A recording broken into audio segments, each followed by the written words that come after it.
Heute sprechen wir darüber, was uns unser 3 Wochen Urlaub in Polen gekostet hat und schauen auch mal, ob es sich überhaupt noch lohnt, in Polen Urlaub zu machen. Das und vieles mehr gleich nach dem Intro.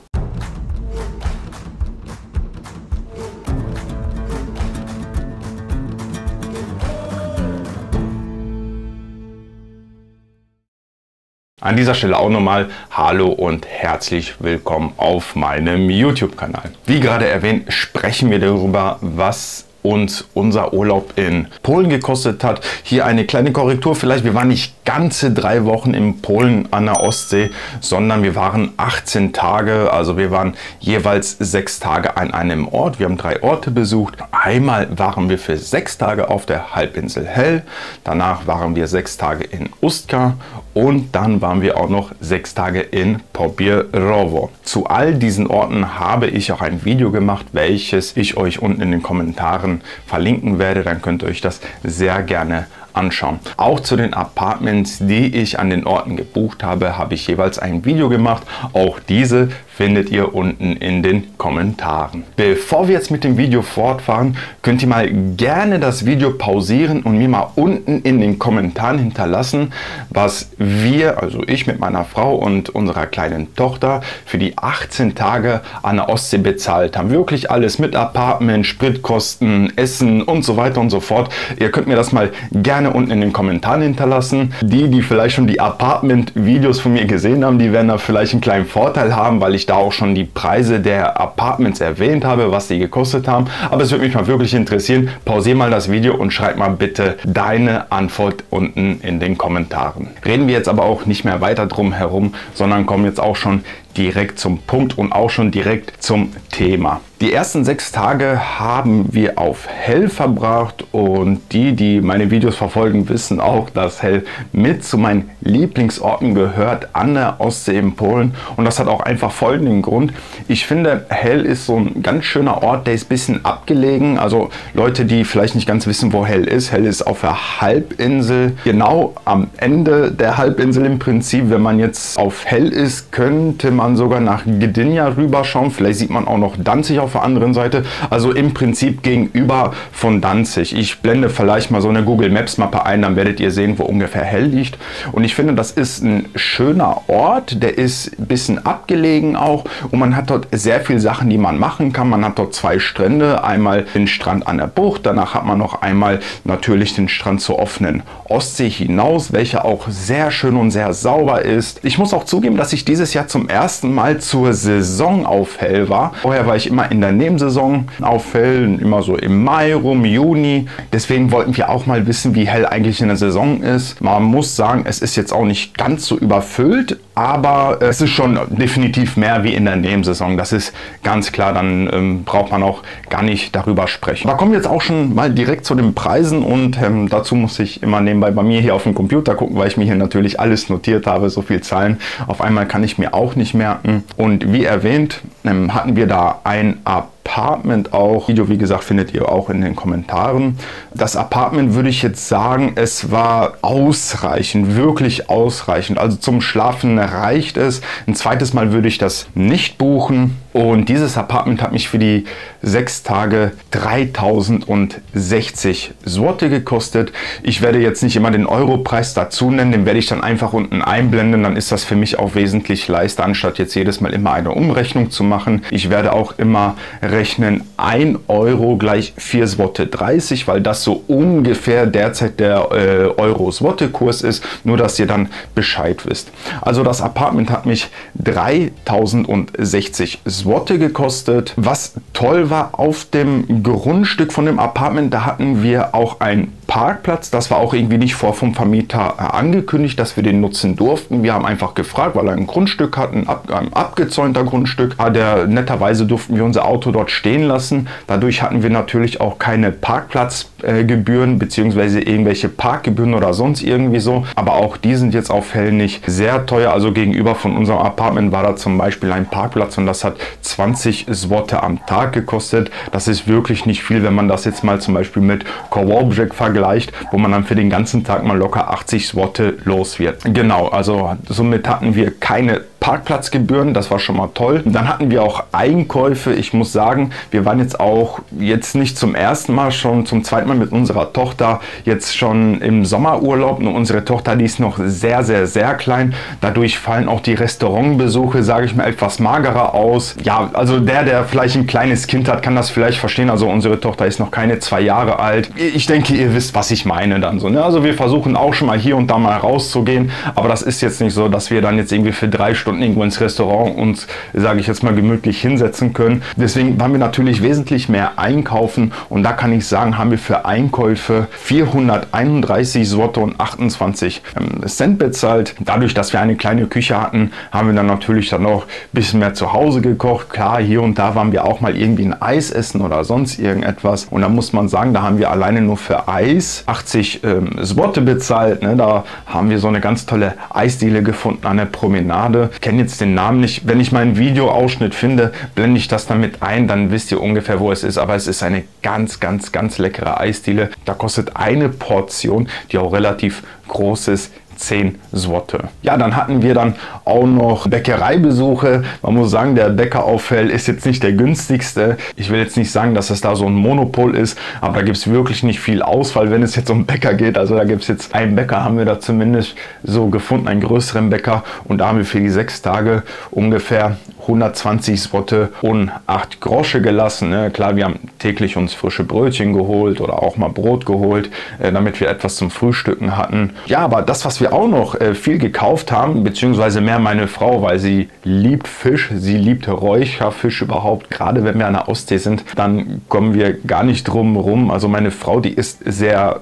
wenig Fisch, hier jetzt bei uns hier in Łódź, ne? Aber wenn wir an der Ostsee sind, dann isst sie sehr, sehr, sehr viel Fisch, gerade auch Fisch, der aus der Ostsee gefischt wird, ja, weil da bist du dann halt direkt an der Quelle. Das ist ja im Prinzip so, der war noch gestern Abend im Wasser und heute hast du den im Prinzip auf dem Teller und somit haben wir da eine schöne Räucherbude auch gefunden. Wenn ich dazu ein Foto finde, schmeiße ich das auch rein, damit ihr dann auch wisst, welche Räucherbude das ist. Und da haben wir nur alleine für Räucherfisch 178 Zloty und 58 Cent gelassen. Im Prinzip waren das dann auch schon alle Kosten, die mit Hell zu tun hatten und somit hatten wir für die 6 Tage auf Hell Kosten von circa 3.869 Zloty und 94 Cent. Ich würde jetzt sagen, für 6 Tage könnt ihr euch ja selber ausrechnen, lohnt es sich nicht. Aber ich denke, dazu werde ich später auch noch was sagen.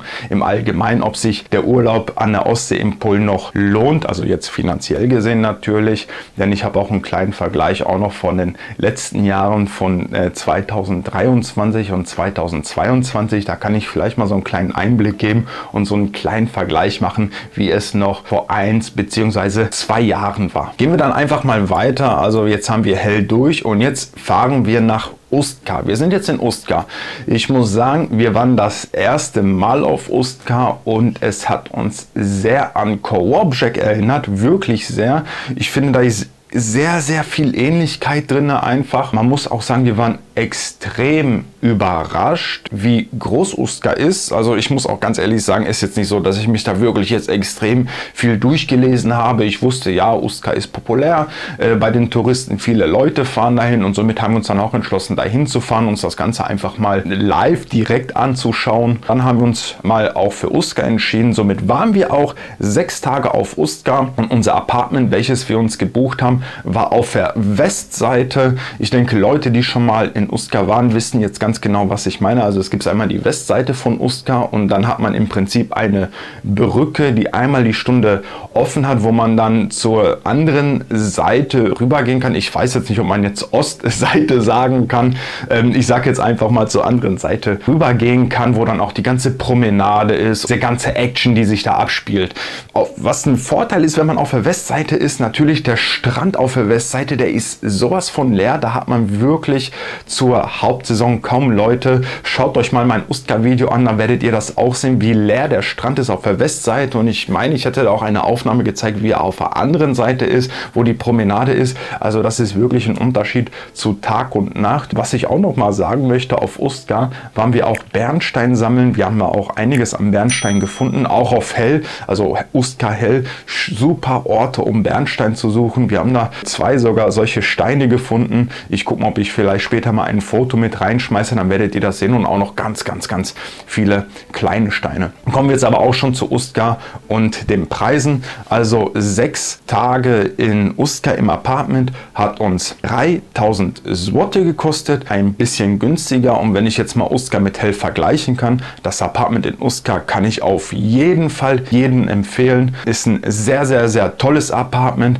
1, 2 kleine Minusse gibt es dort, erzähle ich aber auch in dem Apartment-Video von Ustka, könnt ihr euch dann sehr gerne anschauen. Aber wirklich, das ist ein Apartment, was ich jedem blind wirklich empfehlen kann. Von unserem Apartment aus zum Strand sind es 5, 6 Minuten vielleicht Fußweg, und das war's. Und wenn man dann natürlich über die Brücke geht, dann hat man vielleicht noch weitere 2 Minuten, um an der Promenade zu sein. Also ich würde jetzt mal wirklich sagen, maximal, wenn man langsam gemütlich geht, 10 Minuten von unserem Apartment aus bis zu im ganzen Zentrum, und das ist wirklich sehr schön. Also wie gesagt, 3000 Zloty hat uns das Apartment gekostet. Wir hatten da auch überhaupt gar keine Restaurantbesuche, genau das gleiche wie auf Hell, haben wir sehr viel im Apartment gegessen. Was ich an dieser Stelle auch noch vorweg sagen möchte, ist, dass meine Eltern mit uns mit im Urlaub waren. Somit ist das auch mal vorgekommen, dass die uns das ein oder andere Mal zum Essen eingeladen haben. Natürlich, das sind natürlich Kosten, die ich jetzt hier nicht mit einberechne. Trotzdem hatten wir da in den 6 Tagen Einkäufe von 291 Zloty. Auch beim Bäcker haben wir 69 Zloty und 70 gelassen. Und ich hatte jetzt hier noch eine Kategorie eingestellt für Sonstiges. Ich glaube, wir waren im Bernstein-Museum, und das ist hier auch wieder so ein Beispiel, was ich sagen wollte. Das hat meine Mama für uns bezahlt. Das Bernstein-Museum kostet, ich glaube, der Eintritt circa 20 Zloty pro Person oder 25 Zloty pro Person. Wirklich eine Empfehlung, kann ich wie eben weiterempfehlen. Da ist nur der kleine Nachteil für die nicht Polnisch sprechen. Die ganze Führung ist nur auf Polnisch. Also die der polnischen Sprache mächtig sind, geht da rein. Es lohnt sich. Die Frau, die das erzählt, macht das wirklich super genial. Also echt klasse. Aber da hatten wir dann auch Kosten von Sonstige, also unter der Kategorie Sonstige jetzt unterteilt, von 42 Zloty, weil meine Frau sich da irgendwie so ein Bernstein-Shampoo gekauft hat oder irgendwie sowas, keine Ahnung. Auf jeden Fall haben wir das dann damit zu diesen Kosten mit reingepackt. Parkplatzkosten hatten wir in diesem Fall auch nicht, weil das Apartment, was wir uns gebucht haben, da waren überall Parkplätze. Manchmal musste man ein bisschen suchen, manchmal hatten wir auch nicht einen Parkplatz direkt vor der Tür, aber ich würde jetzt mal sagen, das ist wie sowas wie so eine Wohnsiedlung, und da sind überall Parkplätze, und es ist klar, das hat uns auch der Vermieter vorgesagt. Zur Saison sind viele der Wohnungen vermietet an Touristen, und dadurch sind auch natürlich weniger Parkplätze. Das ist so ein kleiner Nachteil, aber es ist jetzt nicht so, dass wir keinen Parkplatz gekriegt haben. Somit hatten wir da eigentlich auch den Parkplatz für diese ganzen 6 Tage kostenlos. Sehr schön, hat uns auf jeden Fall sehr gepasst. Und somit hatten wir dann auch Gesamtkosten in Ustka von 3402 Zloty und 17 Grosche. Ich finde, das ist soweit in Ordnung. Also Ustka ist wirklich sehr schön, und ich könnte mir vorstellen, auf jeden Fall Ustka nochmal zu besuchen. Vielleicht nicht sofort nächstes Jahr, aber es ist auf jeden Fall ein Ort, den ich jetzt nicht vermeiden würde. Meine persönliche Meinung dazu. Ja, und dann sind wir auch von Ustka nach Pobierowo gefahren. Pobierowo ist wahrscheinlich jetzt auch schon bei den deutschen Touristen wesentlich beliebter, ist auch etwas näher an der deutschen Grenze. Wenn ich mich da jetzt nicht ganz irre, sind das vielleicht so um die 40, 50, 60 Kilometer. Ich muss auch ehrlich zugeben, dass ich mich gewundert habe, oder ich will jetzt nicht sagen gewundert habe, aber man hört da schon sehr oft, wenn man an der Promenade spazieren geht, die deutsche Sprache. Also da sind schon auch schon sehr viele deutsche Touristen. Zu Pobierowo kann ich auf jeden Fall sagen, es ist ein, ich will jetzt nicht sagen kleiner Ort, es ist eigentlich ein größerer Ort, aber da gibt es meiner Meinung nach eigentlich auch nicht viel, außer die langgezogene Promenade auf der Grunwaldzka Straße und den Strand, der auch sehr schmal ist. Trotzdem hat Pobierowo irgendwie so ein Erholungsklima. Ja, also für uns persönlich zumindest. Es ist ein ganz großes Waldstück. Ich würde jetzt mal sagen, Pobierowo ist eigentlich mehr so ein Wald, der immer nach und nach, vielleicht auch teilweise im Tourismus geschuldet, abgeholzt wird. wird, wo dann immer neue Apartments gebaut werden. Aber deswegen hat das auch so ein Erholungsklima auch einfach. Ne? Unser Apartment war auch im Prinzip in so einer Gegend, das war, vermute ich jetzt mal, vor ein paar Jahren einfach ein Stück Wald, haben die abgeholzt und haben die dann diese Apartments dorthin geknallt. Aber wirklich, das Apartment, was wir da gebucht haben, das war wirklich 1A Klasse. Von den ganzen 18 Tagen an der Ostsee war auch das Apartment in Pobjerewo am teuersten. Da haben wir für die 6 Nächte 3.888 Zloty bezahlt. Aber es hat sich wirklich gelohnt. Das war mit einer der besten Apartments, würde ich jetzt schon sagen, an der Ostsee, die ich jemals in Polen gebucht habe. Zumindest würde ich die jetzt so unter den Top 3 stellen. Auf jeden Fall. Also ich habe auch auf Booking meine Bewertung auf 10 von 10 Punkte gegeben, denn da war jetzt auch wirklich gar nichts, was ich da jetzt irgendwie schlecht reden würde. Klar, wenn man irgendwie sucht und so, man findet irgendwo immer irgendetwas. Man fährt ja nicht im Urlaub, um irgendwo irgendwelche Fehler zu suchen. Ich habe mich da wirklich wohl gefühlt. Gastgeber 1A, Bett super, Apartment super, super eingerichtet, schöne Dekoration, welches auch zu dem Ganzen passt. Also da gibt es wirklich nichts auszusetzen. Eine Terrasse, Swimmingpool konnten wir nutzen. Schaut euch einfach das Apartment-Video an und dann werdet ihr selber sehen. Also wirklich meiner Meinung nach mit eins unter den besten Apartments, die ich je gebucht habe. Wie gesagt, die 6 Nächte haben uns 3.888 Zloty gekostet. Da haben wir dann auch mal einen Restaurantbesuch gemacht. Gerade auch am ersten Tag, wo wir von Ustka nach Pobjerewo gefahren sind, hatten wir auch ehrlich gesagt jetzt nicht wirklich Lust, irgendetwas zu kochen oder sonst irgendetwas. Da haben wir uns ein paar Pizzen geholt und dann haben wir uns bei uns in dem schönen Apartment hingesetzt auf der Terrasse und haben dann da die Pizzen gegessen. Dann waren wir auch noch so mal zwischendurch hier und da mal was essen. Somit hatten wir in diesen 6 Tagen Restaurantbesuche von 346 Zloty. Ist im Verhältnis zu dem, was wir sonst immer in den Jahren davor gemacht haben, sehr, sehr, sehr wenig, wirklich sehr wenig. Genau, somit hatten wir dann auch die Einkäufe in Pobjerewo von 240 Zloty und 42 Cent. Auch der Bäcker ist uns da nicht ausgeblieben, denn wir hatten einen Bäcker, der war ganz in der Nähe von unserem Apartment.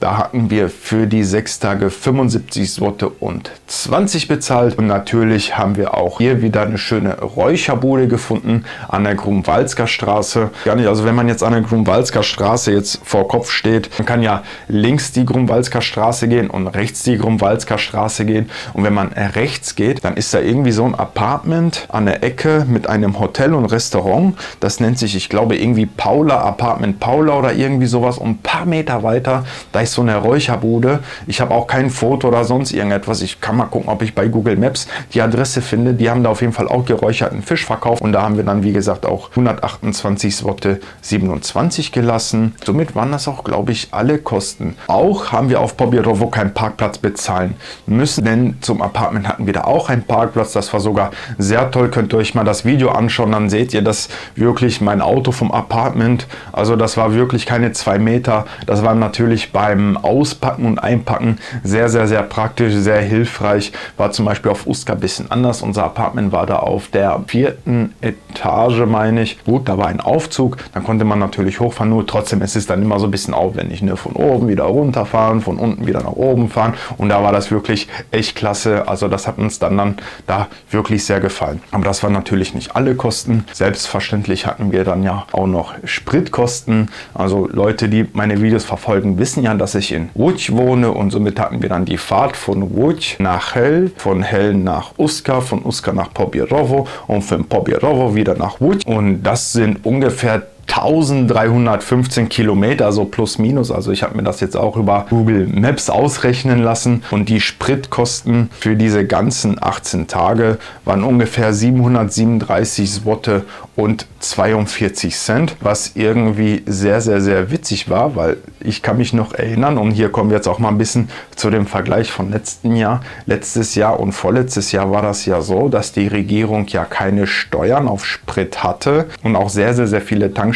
diese Rabattaktion hatten, dass die da 30 Grosche pro Liter runtergehen. Und man muss wirklich sagen, also das ist echt merkwürdig. Ich kann mich nämlich noch erinnern, dass letztes Jahr der Sprit wirklich ohne Steuern auf 6,70 Zloty, 6,80 Zloty war. Dadurch, dass da die Rabattaktion war, war der dann automatisch auf 6,50. Jetzt zahlen wir Steuern auf den Sprit, meine ich. Also ich meine, die Steuern, die sind wieder drauf. Und der Sprit hat jetzt auch 6,50 Zloty gekostet. Und wenn man jetzt mal schaut, ich hatte letztes Jahr ungefähr eine ähnliche Strecke, haben wir jetzt 737 Zloty bezahlt. Und wenn ich das mal mit letztes Jahr vergleiche, hatten wir 724 Zloty bezahlt, obwohl da keine Steuern auf den Sprit drauf waren und die Rabattaktionen waren. Und davor das Jahr hatten wir dann auch 756 Zloty bezahlt und das waren ungefähr immer die gleichen Kilometer. Mit der Maut haben wir hier genau das gleiche. Da ist mir auch etwas aufgefallen. Wir haben von der Hinfahrt nach Hell haben wir keine Maut bezahlt. Also da sind wir durch die Schranken gegangen und wir mussten wirklich nichts bezahlen. Aber auf der Rückfahrt von Pobierowo nach Łódź, dann sind wir auch, ich denke mal so an Stettin entlang runter über die A2 und dann nach Łódź. Und da haben wir dann 104 Zloty bezahlt. Das ist echt Wahnsinn. 104 Zloty, das ist verdammt viel. Ich kann mich noch erinnern, vor 5 Jahren, wo ich immer von Deutschland nach Polen gefahren bin, nach Łódź, da bin ich genau die gleiche Strecke, die A2 gefahren. Und dann hat mich immer eine Seite ungefähr 85 Zloty gekostet. Mittlerweile kostet jetzt eine Seite 104 Zloty. Und hier ist irgendwie auch das Merkwürdige. Wir haben jetzt 104 Zloty nur für eine Seite bezahlt. Aber ich habe hier einen ganz, ganz tollen Vergleich zwischen 2022 und 2023 zu den Mautgebühren. Und zwar war im 2022 die Mautgebühr noch ganz normal. Das heißt, man hat an jeder Station Maut bezahlt. Und da habe ich von Łódź über die ganze Ostsee, also von Łódź nach Swinemünde, Kołobrzeg und danach wieder zurück, habe ich 174 Zloty bezahlt. Im Jahr 2023 war das dann ja so, dass die Regierung dann die staatlichen Autobahnen gratis gemacht hat. Aber komischerweise, obwohl ein Teil der Autobahn gratis war, habe ich für die gleiche Strecke 184 Zloty bezahlt. Also ungefähr 10 Zloty mehr. Klar, die privaten Autobahnen, die haben natürlich ihre Preise angehoben. Das wird wahrscheinlich auch der Grund sein, weil ja die letzte Regierung die staatlichen Autobahnen gratis gemacht hat. Aber irgendwo mussten die auch das Geld rein und also haben die wahrscheinlich die Steuern erhöht bei den privaten Autobahnen und somit haben dann die Privatbesitzer der Autobahn gesagt, ja okay, wenn das so ist, dann müssen wir auch unsere Preise erhöhen. Also im Prinzip ist das dann so, dass uns der Staat die Autobahn umsonst gegeben hat, ja, aber wir trotzdem mehr für die Strecke bezahlen müssen. Einfach mal so nebenbei erwähnt. Somit hatten wir dann auch, also wie gesagt, Spritkosten von 737 Zloty und 42 Cent für 1315 Kilometer und die Maut hatten wir da von 104 Zloty. So, somit kommen wir dann auch wirklich auf eine Gesamtsumme. Also ich fasse das jetzt hier nochmal alles ganz grob zusammen. Also für 18 Tage Unterkunft Ostsee hatten wir 9.948 Zloty bezahlt. Nur beim Bäcker haben wir 264 Zloty und 45 Cent bezahlt. Restaurantbesuche waren 426 Zloty. Einkäufe 962 Zloty, also wesentlich mehr wie die Restaurantbesuche. Dann haben wir hier dann halt noch die sonstigen Kosten von 42 Zloty, Benzin 737 Zloty, Mautgebühren 104 Zloty und somit haben wir dann eine Gesamtsumme von 12.791 Zloty und 42 Cent für 18 Tage an der polnischen Ostsee. Ich sage euch ganz ehrlich, meine Meinung dazu, wenn ich das jetzt mal ein bisschen so mit den Jahren davor vergleiche, also man sieht ja hier, wir haben jetzt hier die Unterkünfte, 3 Unterkünfte gehabt für 6 Tage jeweils und wir waren nicht günstiger wie 3000 Zloty. Man muss auch sagen, wir waren nicht immer direkt am Zentrum, wir waren manchmal so leicht außerhalb, also immer so mit 5, 6, 7 Minuten Fußweg zum Zentrum. Wenn wir das jetzt mal mit letztes Jahr vergleichen, also wenn ich mal schaue, ich war letztes Jahr in Kołobrzeg, da habe ich 2300 Zloty bezahlt und für Swinemünde habe ich 2100 Zloty bezahlt. Man muss auch sagen, das in Kołobrzeg, das war wirklich katastrophal. Dazu habe ich auch ein Video gemacht, könnt ihr euch gerne anschauen. Aber trotzdem, man sieht schon den Preisunterschied. Und im Jahr 2022 waren wir sogar für 7 Tage Międzyzdroje unter 3000 Zloty. Da haben wir ganz genau 2983 Zloty bezahlt. Im Międzyzdroje, da waren wir im Belmar Resort, vielleicht wird das der ein oder andere kennen. Und da waren wir auch in Kołobrzeg, hatten wir da auch ein echt schönes Apartment und dafür haben wir für 6 Tage 2466 Zloty bezahlt. Also man sieht schon auf jeden Fall, dass die Preise grundsätzlich für Apartments hochgehen. Ich muss auch sagen, ich kann mich noch erinnern, als ich irgendwann mal in Swinemünde war, da haben wir wirklich ein Apartment gehabt, was direkt an der Promenade war und da haben wir, glaube ich, ungefähr um die 400 Zloty pro Nacht bezahlt. Ich denke, das wird heute nicht mehr möglich sein.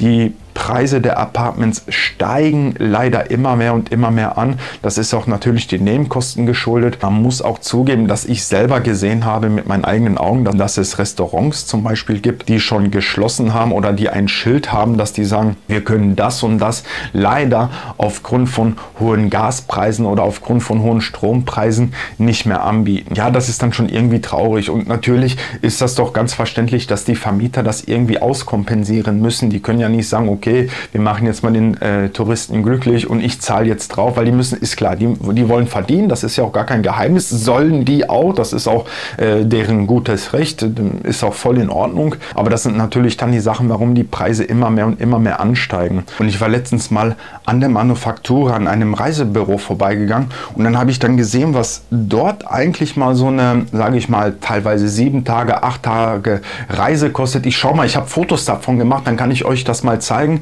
wie teuer dort so ein irgendwie, weiß nicht, 8, 9 Tage Urlaub in Kroatien ist oder Italien oder sonst irgendwo. Da bist du weit unter den 3000 Zloty. Ja, und dann stellt man sich dann schon manchmal die Frage, warum ist es zum Beispiel in Kroatien und woanders wesentlich günstiger wie in Polen? Und leider muss man auch sagen, wird das immer häufiger, dass die Polen selber ins Ausland fliegen, zum Beispiel irgendwo nach Dubai oder auch Kroatien oder Ungarn oder wo auch immer. Aus dem Grund, weil es dort noch wesentlich günstiger ist, Urlaub zu machen, wie im eigenen Land. Und ich finde, das sollte nicht sein, ist zumindest so meine persönliche Meinung. Also ihr seht ja selber, ich habe fast 13.000 Zloty für 18 Tage bezahlt.